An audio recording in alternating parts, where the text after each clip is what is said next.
नमस्कार छात्रों, आप सभी का फिर से एक बार स्वागत करता हूं। पिछले लेक्चर तक हम प्रश्न पत्र क्रमांक 10 जो है प्रयोजन मूलक हिंदी, उसकी पहली इकाई के बारे में सविस्तार चर्चा कर रहे थे और उसमें हमने प्रयोजन मूलक हिंदी साहित्यिक हिंदी से किस प्रकार अलग है और प्रयोजन मूलक हिंदी की अलगता, उसकी विशेषता कौन कौन सी है, ये सभी बातें उस पाठ में हमने देखी है। हम पहली इकाई समाप्त कर चुके हैं प्रश्न पत्र क्रमांक 10 की। अब मैं प्रश्न पत्र क्रमांक 11 जो है उसकी शुरुआत करने जा रहा हूँ। प्रश्न पत्र 11 का नाम जो है, पेपर का नाम है हिंदी भाषा, और नाम से ही आप पहचान चुके होंगे कि हिंदी भाषा, इस पेपर में हम हिंदी भाषा के संदर्भ में कुछ बातें जो है या उसकी जो विस्तार से जानकारी जो है लेने वाले हैं। उसमें सबसे पहले आपको भाषा क्या है समझना है और भाषा के साथ साथ हिंदी भाषा कैसे निर्माण हो गई, उसका उद्भव कैसे हुआ, उसका विकास कहाँ से कहाँ तक माना जाता है, कहाँ से हम उसकी शुरुआत कर सकते हैं। अर्थात ये सभी बातें जो है इस प्रश्न पत्र में हमें पढ़नी है और उसमें लगभग 7, इस सत्र में 7 टॉपिक दिए हैं और उन टॉपिक में मैं आपको अभी बताना चाहता हूँ कि जैसे जैसे ये टॉपिक आगे बढ़ेंगे, मतलब 1, 2, 3 इस क्रम से अगर आगे बढ़ेंगे तो ये सभी टॉपिक जो है उसकी रचना करते समय, पाठ्यक्रम में लगाते समय उस क्रम के आधार पर लगाया है, जिससे आपको 1 नंबर के टॉपिक में क्या समझना जरूरी है, 2 नंबर के टॉपिक में क्या समझना जरूरी है, 3 नंबर में क्या समझना जरूरी है। अर्थात एक के ऊपर एक टॉपिक वहां पे डिपेंड है या संलग्नित है। तो मुझे लगता है कि ये पाठ्यक्रम जो है उसी दृष्टिकोण से बनाया गया है, जब आपको आसानी से वो बातें सामने रखी जाए और धीरे धीरे आपको हिंदी भाषा के जो कुछ मूलभूत जो बातें हैं उसके बारे में जानकारी दी जाए, तो उस दृष्टिकोण से पाठ्यक्रम का निर्धारण किया गया है। हम एक एक करके टॉपिक देखने वाले हैं और मैं आज जो है इस प्रश्न पत्र 11 जो है हिंदी भाषा का जो पेपर है उसको लेकर मैं आपके सामने कुछ बातें कहूँगा। मुझे आपको ये बताना है कि हिंदी भाषा के बारे में इस टॉपिक में या इस पेपर में हमें पूर्णतः हिंदी की वो बारकाइयाँ, हिंदी की वो जो गहराई जो है, हिंदी साहित्य या हिंदी भाषा का जो इतिहास है उसके बारे में जानकारी मिलने वाली है। तो मुझे लगता है कि हम अगर हिंदी में ग्रेजुएशन कर रहे हैं तो हमारे लिए ये पेपर बेहद महत्वपूर्ण है, क्योंकि आप किसी भी इंटरव्यू के लिए चले जाते हो, अगर आपने हिंदी में ग्रेजुएशन किया है तो आपको हिंदी भाषा का इतिहास जो है मालूम होना चाहिए, हिंदी भाषा की उत्पत्ति मालूम होनी चाहिए। तो उस दृष्टिकोण से भी ये पेपर जो है आपको महत्वपूर्ण वहाँ पे है और मुझे लगता है कि आप इसको आसानी से समझेंगे, क्योंकि इसमें बहुत सारी ऐसी रुचिपूर्ण बातें हैं जिसको हम जानते नहीं हैं। अगर मैं आपको कहूं कि आप भाषा का मतलब जानते हैं क्या, या भाषा किसे कहते हैं, अगर मैं पूछूं तो आपके दिमाग में ये सवाल न इसके पहले न कभी आया होगा न कभी आएगा।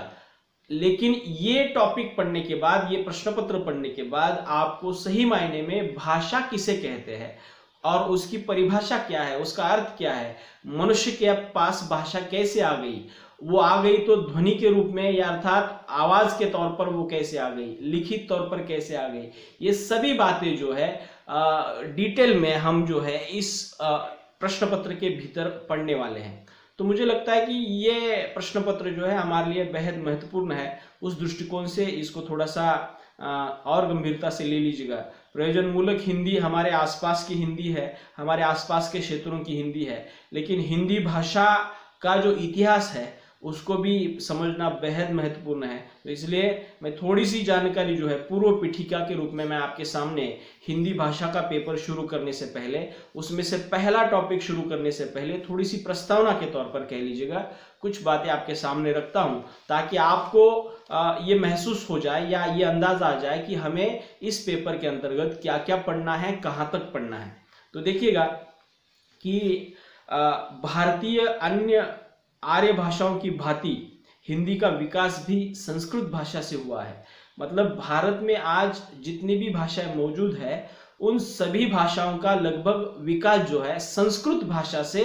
हुआ है, अर्थात हिंदी भी उसी में से एक है। मतलब हमारे प्राचीन काल में, आदि काल में जो भाषा मौजूद थी वो भाषा संस्कृत थी, और संस्कृत से ही हम आज देखते हैं कि आज की आधुनिक आर्य भाषाएं जो है निर्माण हो चुकी है। हम इसका विकास जो है, इसके ऊपर बनाया गया जो टॉपिक है उसको विस्तार से देखते समय ये बात मैं आपको विस्तार से और समझाऊंगा, ताकि आपको ये पता चले मतलब वैदिक संस्कृत से लेकर आज की हिंदी तक का जो सफर है वो किस प्रकार हिंदी ने तय किया है, आज की हिंदी किस प्रकार बनी हुई है, उसको मैं एक सूत्र के रूप में आपके सामने रखूंगा, और वहां पे आपको समझ में आ जाएगा कि वैदिक संस्कृत से आज की हिंदी किस प्रकार निर्माण हुई है। तो ये पहली बात वहां पे आ गई है हिंदी भाषा के उद्भव को लेकर, मैं या पूर्व पीठिका के रूप में आपके सामने रख रहा हूँ कि उसमें कहा गया है कि भारत की अन्य भारतीय भाषा जितनी भी है वो जिस प्रकार से संस्कृत से निर्माण हुई है, उसी प्रकार हिंदी भी जो है संस्कृत से ही उत्पन्न हुई है, उसका निर्माण हुआ है। तो ये बात जो है याद रखिएगा, बहुविकल्पी में भी ये बात पूछी जा सकती है कि हिंदी डैश डैश भाषा से निर्माण हो चुकी है, तो उसका उत्तर संस्कृत आपको लिखना भूलना नहीं है। आगे थोड़ा सा और बातें जो है वहां पे दी गई है, देखिएगा। ईस्वी सन पूर्व 1500 से ईसा पूर्व 5वीं शताब्दी तक, मतलब जिस समय ईसा मसीहा, जिसको यीशु ख्रिस्त कहा जाता है, उनके जन्म के पहले 1500 ईसा मतलब 1500 वर्ष पूर्व, और ईस्वी सन पूर्व 5वीं शताब्दी तक, मतलब अर्थात देखिएगा कि हिंदी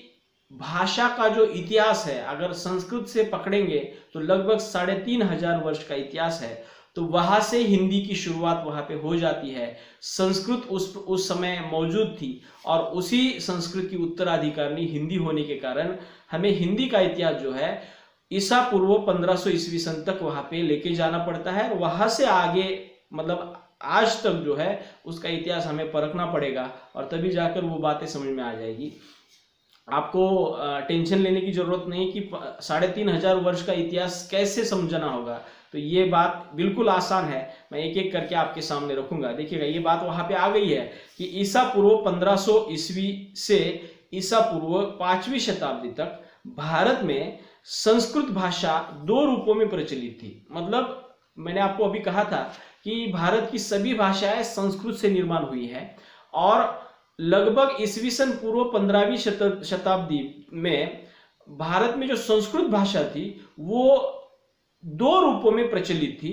पहला रूप था वैदिक संस्कृत, मतलब 2 रूप कौन से थे, एक वैदिक संस्कृत और दूसरा लौकिक संस्कृत। तो उसमें से पहला रूप जो है वैदिक संस्कृत, जिसमें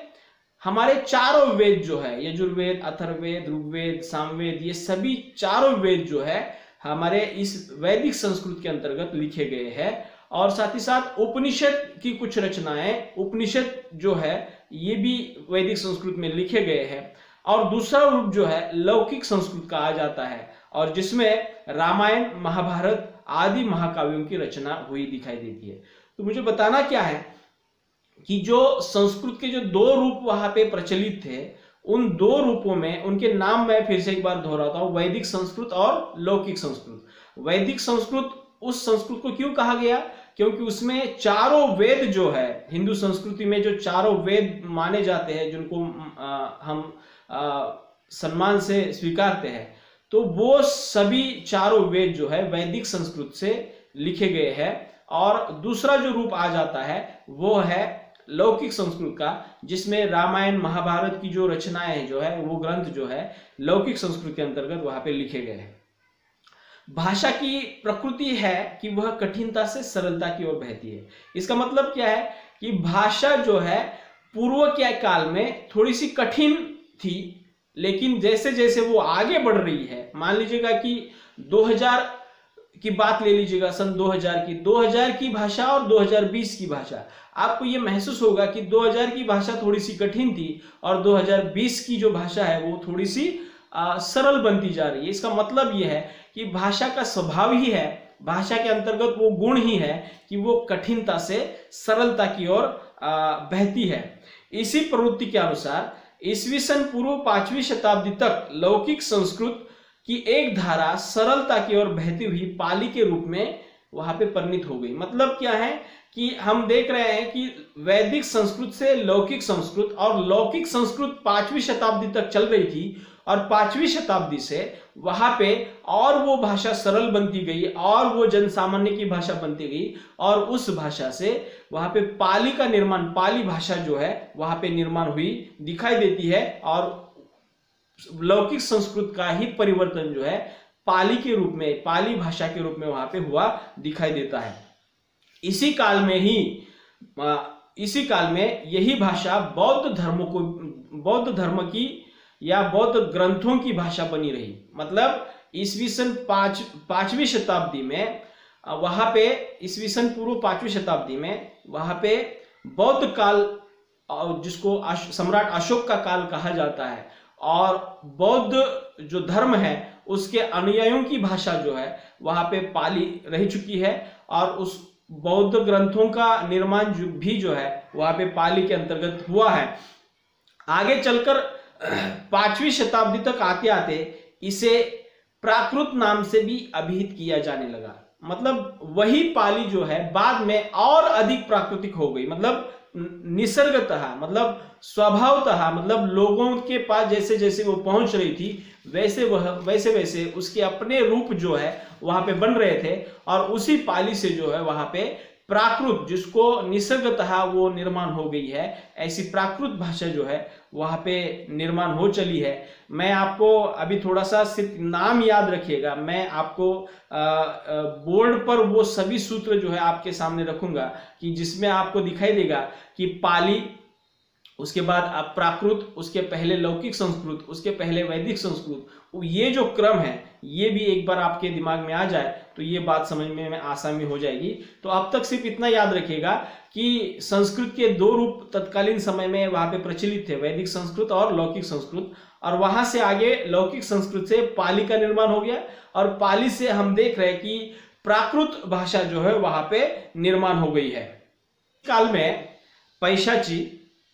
शौरसेनी, ब्राह्मण, महाराष्ट्री, मागधी और अर्धमागधी आदि प्राकृत की क्षेत्रीय बोलियां विकसित हो रही थी। अब ये जो मैंने नाम आपके सामने रखे हैं, ये विभिन्न प्रांतों में, विभिन्न प्रदेशों में वो भाषा के रूप बन रहे थे, इसलिए उन प्रांतों के रूपों को ये नाम जो है वहां पे दिए गए हैं। अर्थात शूरसेन जनपद की शौरसेनी, और पैशाची, ब्राह्मण, महाराष्ट्र प्रदेश की महाराष्ट्री, उधर बिहार मगध प्रदेश की मागधी, फिर बिहार से जुड़कर जो आ जाता है वो अर्धमागधी। अर्थात ये प्राकृत के रूप जो है उस प्रदेश में वहां पे बनते गए, और उसकी क्षेत्रीय बोलियां भी विकसित होती गई, और इन्हीं प्राकृत की क्षेत्रीय बोलियों से, मतलब ये जो जिस प्रदेश में वो भाषा विकसित होती गई, उन सभी प्राकृतिक प्रदेशों में वहां पे हुआ ये कि आज की जो आधुनिक भारतीय आर्य भाषाएं जो है उनका विकास हुआ दिखाई देता है।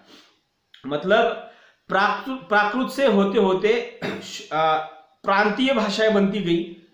प्रांतीय भाषाओं के रूप बनते गए, और उन्हीं प्रांतीय भाषाओं के रूपों के आधार पर वहां पे आज की जो आधुनिक भारतीय आर्य भाषाएं जो है उसका निर्माण हुआ दिखाई देता है। जैसे शौरसेनी से पश्चिमी हिंदी निर्माण हो गई, राजस्थानी निर्माण हो गई, पहाड़ी, गुजराती आदि भाषाएं जो है वहां पे निर्माण हो गई। उसी प्रकार पैशाची जो रूप बना था उससे लहंदा, पंजाबी आदि भाषाएं निर्माण हो गई। फिर ब्राह्मण से सिंधी भाषा निर्माण हो गई, महाराष्ट्री से मराठी भाषा निर्माण हो गई, मागधी से बिहारी भाषा निर्माण हो गई, मागधी से बिहारी, बांग्ला, उड़िया, असमिया, ये सभी भाषाएं निर्माण हो गई, और अर्धमागधी रूप से पूर्वी हिंदी की भाषाएं जो है वहां पे निर्माण हो गई है। अब ये जो कालखंड या ये जो प्रक्रिया है हजारों सालों की है, और हजारों सालों के कारण या बहुत सारे शतकों को बीत जाने के कारण वहां पे भाषा का ये परिवर्तन जो है हमें देखने को मिलता है। मैं आपको और एक बात बताना चाहता हूं कि किसी भी मनुष्य में परिवर्तन हम अगर देखना चाहते हैं तो हम उसको उसके जन्म से लेकर उसके मृत्यु तक उसको देख सकते हैं। मतलब लगभग 60-70 साल के आयु में हम देख सकते हैं कि उस मनुष्य का परिवर्तन क्या क्या हुआ है। लेकिन भाषा के बारे में, भाषा का परिवर्तन अगर हमें जानना है तो कम से कम 100 साल का अंतर हमें देखना पड़ता है। मतलब 1901 में हिंदी कैसी थी और उसके परिवर्तित रूप को अगर हमें देखना है तो 2000 में हिंदी कैसी है, सन 2000 में हिंदी कैसी है, ये लगभग 100 साल के भीतर हमें हिंदी के वो परिवर्तित रूप आपको दिखाई देंगे जो हम चाहते हैं। मतलब हिंदी का विकास कम से कम 100 साल, मतलब कोई भी भाषा ले लीजिएगा, उस भाषा का विकास जो है कम से कम 100 सालों के भीतर वहां पे आका जाता है और अध्ययन उसका किया जाता है। तो इसलिए हम जो ये रूप देख रहे हैं या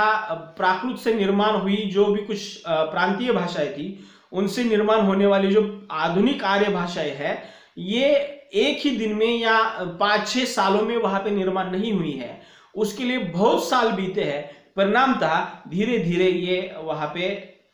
रूप बने हुए दिखाई देते हैं। मैं पहला, हमारा जो इस प्रश्न पत्र में जो पहला पाठ है, हिंदी पाठ का नाम ही है भाषा की परिभाषा और भाषा की विशेषताएं, तो उसके अंतर्गत ये सभी बातें जो है आपके ध्यान में आ जाएगी। मैं पूर्व पीठिका के तौर पर ये बातें आपके सामने रख रहा हूं। तो यहाँ पे हुआ ये कि जो प्रांतीय रूप प्राकृत के बने थे, उससे ही आज की आधुनिक भारतीय आर्य भाषाएं जो है निर्माण हुई दिखाई देती है। उसमें महाराष्ट्री से मराठी हो गई, मागधी से बिहारी, बांग्ला, उड़िया, ये सभी रूप वहां पे बन गए। तो ऐसा होते होते बाद में क्या हुआ देखिएगा, व्यापक रूप में जिसे हिंदी भाषा कहा जाता है उसकी उपभाषाएं है पश्चिमी हिंदी, पूर्वी हिंदी, राजस्थानी, पहाड़ी तथा बिहारी आदि है। मतलब हम भारत भर में जिस हिंदी की चर्चा करते हैं, हम भारत भर में जिस हिंदी की बात करते हैं, वह हिंदी केवल एक रूप ऐसा उसका है ऐसा नहीं है, उसके कई सारे रूप हैं, जिसमें पश्चिमी हिंदी आ जाती है, जिसमें पूर्वी हिंदी आ जाती है, जिसमें राजस्थानी आ जाती है, जिसमें पहाड़ी हिंदी आ जाती है और जिसमें बिहारी हिंदी आ जाती है। मतलब मुझे बताना क्या है कि हम भौगोलिक रूप से अगर विचार करेंगे कि भारत का जितना भी क्षेत्रीय रूप है, मतलब भारत का जितना भी क्षेत्र है, उन सभी क्षेत्रों के आधार पर अखिल भारतीय हिंदी हम किसे कहें, मतलब संपूर्ण भारत में जो हिंदी के बारे में हम बोलते हैं, हिंदी वहां पे बोली जाती है, समझी जाती है, तो हम महाराष्ट्र की हिंदी वहां पे जम्मू कश्मीर में है ऐसा नहीं है, तो महाराष्ट्र की हिंदी वहां पे नहीं है, वहां पे जम्मू कश्मीर में पहाड़ी हिंदी काम कर रही है। उसी प्रकार जम्मू कश्मीर में जो हिंदी है वो राजस्थान में नहीं है, वहां पे राजस्थानी हिंदी काम कर रही है। उसी प्रकार यहाँ पे पूर्व के प्रदेश में, मतलब पूर्वी दिशा की ओर, वहां पे राजस्थानी जिस प्रकार से काम कर रही है, वैसे वहां पे राजस्थानी पूर्व में नहीं है, वहां पे पूर्वी हिंदी काम कर रही है। तो मुझे बताना क्या है कि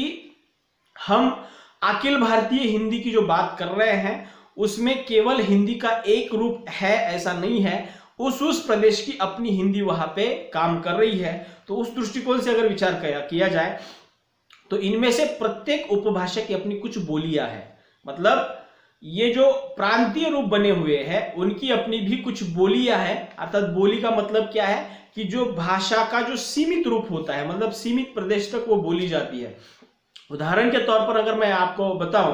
कि देखिएगा, सोलापुर की भाषा अलग है, कोल्हापुर की भाषा अलग है, उधर नांदेड़ की भाषा अलग है, विदर्भा की भाषा अलग है, नागपुर की भाषा अलग है। तो मुझे बताना क्या है कि उस पंचक्रोशी तक, मतलब उस प्रदेश तक, सीमित प्रदेश तक जो भी बोली जो है बोली जाती है, भाषा की तुलना में अगर विचार किया जाए तो बोली का क्षेत्र जो है सीमित होता है, विशिष्ट प्रदेश तक ही होता है। इसलिए हिंदी में एक सूक्ति बोली जाती है कि 4 कोस पे पानी बदले 10 कोस पे वाणी। अर्थात मतलब जैसे जैसे हम 4 कोस दूर जाएंगे, 4 मील से ज्यादा जाएंगे, तब आपको वहां पे पानी का स्वाद जो है बदला हुआ दिखाई देगा। और जैसे जैसे हम वहां से और आगे जाएंगे तो 10 मील तक जाते जाते आपको दिखाई देगा कि वहां पे भाषा का रूप भी जो है वहां पे बदला हुआ दिखाई देता है। तो इस प्रकार से जैसे जैसे हम विभिन्न क्षेत्रों में चले जाते हैं तो वैसे वैसे उस क्षेत्र की अपनी अपनी भाषाएं जो है, बोलियां जो है वहां पे कार्यरत है, काम कर रही है। तो पश्चिमी हिंदी की खड़ी बोली या कौरवी के अतिरिक्त ब्रज भाषा हरियाणवी, बुंदेली, कन्नौजी आदि बोलियां है। मतलब हम ये हिंदी भाषा का उद्भव और विकास जो टॉपिक है उसमें ये देखने वाले हैं, फिर भी ये बात वहां पे आ गई है कि पश्चिमी हिंदी की सिर्फ खड़ी बोली या कौरवी ही भाषा बोलियां है ऐसा नहीं है। तो उसमें ब्रज भाषा आ जाती है, हरियाणवी आ जाती है, बुंदेली बुंदेलखंड की बुंदेली आ जाती है, कन्नौजी आ जाती है, और ये बोलियां जो है ये पश्चिमी हिंदी के अंतर्गत वहां पे आ जाती है। उसी प्रकार पूर्वी हिंदी में अवधी, बघेली, छत्तीसगढ़ी आदि बोलियां आ जाती है। उसी प्रकार राजस्थान की मारवाड़ी, जयपुरी, मेवाड़ी, मालवी आदि बोलियां आ जाती है। मतलब मुझे बताना क्या है कि उस प्रदेश को अगर हम देखेंगे तो उस प्रदेश में बोली जाने वाली कौन कौन सी बोलियां है तो उसकी चर्चा हम यहाँ पे कर रहे हैं। पहाड़ी हिंदी की कुमाऊनी, गढ़वाली आदि बोलियां है। बिहारी भाषा की भोजपुरी, मगही, मैथिली आदि बोलियां है। मतलब प्राकृतिक रूप से जो भाषा के रूप बने हुए थे उन्हीं रूपों से बोलियां जो निर्माण हो गई, जो हमने अभी देखी है, वो उन क्षेत्रों में जो है विभिन्न प्रदेश में वहां पे काम कर रही है, बोली जा रही है। आज की प्रतिष्ठित हिंदी का जन्म शौरसेनी अपभ्रंश से होता है। शौरसेनी अपभ्रंश की उपभाषा पश्चिमी हिंदी है और पश्चिमी हिंदी की एक बोली खड़ी बोली या कौरवी है। अर्थात पश्चिमी, अगर हम आज की हिंदी की बात करते हैं तो हमारी हिंदी, आज की हिंदी कैसे निर्माण हो गई, कहां से निर्माण हो गई, तो उसकी शुरुआत हम मान सकते हैं कि वो पश्चिमी हिंदी के उसके पहले जो भाषा थी शौरसेनी अपभ्रंश, शौरसेनी अपभ्रंश से पश्चिमी हिंदी, और पश्चिमी हिंदी की एक बोली जो है खड़ी बोली या कौरवी जिसको कहा जाता है। खड़ी बोली या कौरवी वास्तव में दिल्ली, मेरठ, देहरादून, मुजफ्फरनगर, सहारनपुर, बिजनौर, रामपुर और मुरादाबाद के आसपास की लोक भाषा है। मतलब ये खड़ी बोली जो है वो वास्तव में दिल्ली के आसपास, मेरठ के आसपास, देहरादून, ये सभी जो शहरों के नाम हैं वहां पे ये बोली जाती है। ये सारा प्रदेश दिल्ली के आसपास आता है। मतलब ये जो मैंने नाम अभी गिना है, फिर से एक बार दोहराता हूं, दिल्ली, मेरठ, देहरादून, मुजफ्फरनगर, सहारनपुर, बिजनौर, रामपुर, मुरादाबाद, यहाँ पे खड़ी बोली जो है या कौरवी जिसको हम कह सकते हैं वो वहां पे बोली जाती है, समझी जाती है। और ये सभी शहर जो है दिल्ली के आसपास है। चूंकि दिल्ली जो है भारत देश की राजधानी रही है, मतलब भारत देश की राजधानी है, अतः यहाँ की भाषा भी राजनीतिक कारणों से देश के सुदूर प्रांतों तक पहुंची है। मतलब आज तक, मतलब आज हमारे पास जो हिंदी जो हम बोलते हैं वो दिल्ली की जो हिंदी है उसके समतुल्य या उसके समान है। उसके पीछे की वजह यह है कि दिल्ली जो है भारत की राजधानी है और राजधानी होने के कारण देश का जो राजकाज चलाने का जो काम होता है वो वहां पे राजधानी से चलता है। और राजधानी की भाषा जो है पूरे भारत भर में वहां पे फैली हुई आपको दिखाई देती है। और भारतीय संविधान आंदोलन के दौरान भी यही भाषा लोक संपर्क तथा जन जागरण का माध्यम बनी थी। मतलब आज हम जिस हिंदी की बात कर रहे हैं वही हिंदी जो है भारत को जब आजादी का आंदोलन चल रहा था तो उस समय यही हिंदी जो है संपूर्ण देश के लोगों को इकट्ठा करने के लिए, उनके साथ संपर्क करने के लिए या जन जागरण के लिए इसी हिंदी ने महत्वपूर्ण योगदान वहां पे दिया है। बहुत सारे समाचार पत्रों के माध्यम से ये हिंदी जो है लोगों तक तो पहुंच गई और वहां पर दिल्ली में क्या चल रहा है वो छोटे छोटे गांव में वहां पे समझ में आ रहा था। तो इस प्रकार से हिंदी जो है दिल्ली से छोटे छोटे गलियों में किस प्रकार पहुंच गई और आज की हिंदी